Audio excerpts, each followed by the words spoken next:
Assalomu alaykum vatandaşlarım. Hammalaringizdan kechirim so'rayman.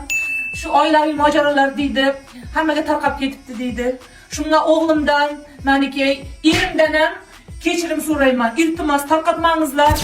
Bu voqea ancha bo'ldi. Oldilaringizdan chiqsa o'chirib tashlangizlar. Gapiring. Xotinimning gaplariga qo'shilaman. Mana biz yaxshi yashab jotmiz. Bo'ldimi? Lekin taslim bo'lmaymiz. Xudoga shukr qilamiz. Bor yo'g'i bu yengil shamol. Buni yengil shamol deb hisoblaymiz. Butun respublikaga bizni sharmanda qildiringizlar. Bak bitta degan qishlog'imiz, mahalla tinch o'tiradimi sizlar tasdiqlanglar.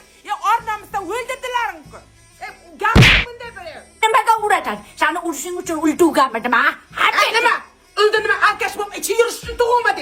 Mana o'g'lingizga gapiring. Bu bechora nima qilsin? Bechora ertadan kechgacha yerdan chiqmaydi. Maktabni tozalasinmi? Bola chaqam deydi. Mana alkashni qara. Aroq ichgancha saydabda aytsan, nomard. Sharmanda qildilaring. Go'rsoqda, piyanista, mol. Ayrim ayol haqiqiy vaqtda biroq degan yo'q. Bir marta uruvdim, butun O'zbekiston gapirdi. Buni ichgan puliga Toshkentdan 2 xonali uy olardik, kuyamanda. Tiryaqal.